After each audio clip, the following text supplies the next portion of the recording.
Hello বন্ধুরা, আপনারা সব ভালো আছেন তো? দেখুন, আজকে চটজলদি একটা নাস্তা রেসিপি নিয়ে হাজির।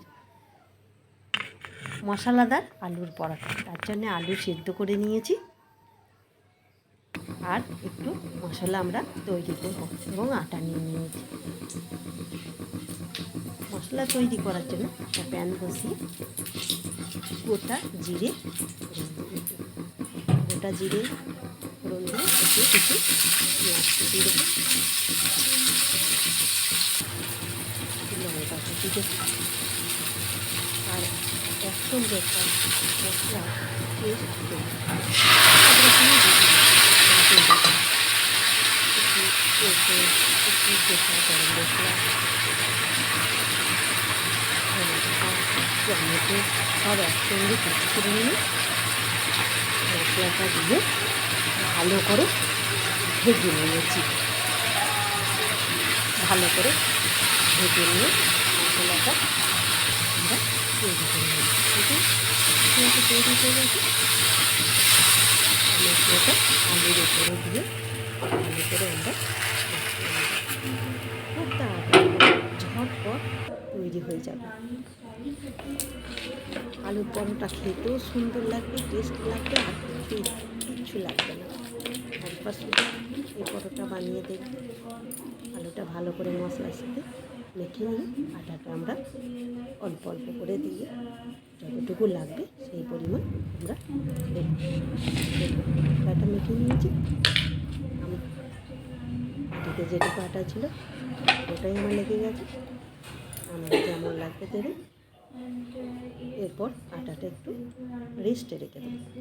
উপর থেকে একটু তেল ছড়িয়ে ভালো করে একটু বুলিয়ে নিয়ে রেখে দেবো। 15-20 মিনিট রেস্টে রেখে দিই, তাহলে পরোটাটা খুব সুন্দর।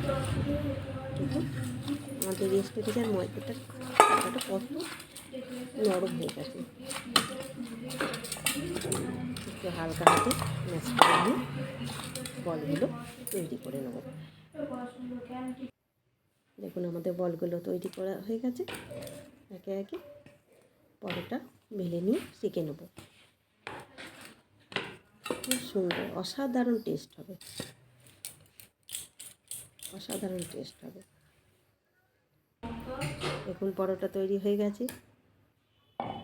এরপর একে একে প্যান বসিয়ে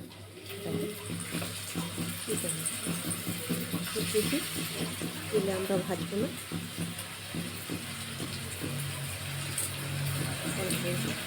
তেল দিই করে একটু তেল ছড়িয়ে ছড়িয়ে ভাজবো। দেখুন কত সুন্দর মেশানো হয়েছে মশলাদার পরোটা। দেখুন কত সুন্দর লাগবে। বাড়িতে বানাবে দেখবেন গরম গরম পরোটা সঙ্গে সঙ্গে শেষ, সববার খেতে ভালো লাগবে। দেখুন পরোটা আমাদের একে একে সব কটা পরোটা আমরা তৈরি করে নিয়েছি। চট জলদি হয়ে গেল। আপনারা বানাবেন এবং খেয়ে দেখবেন কতটা টেস্ট হয়। পরোটার সাথে আর কিছুই লাগবে না, এতটাই টেস্ট হয়েছে। হয়ে গেছে আমাদের মশলাদার আলুর পরোটা।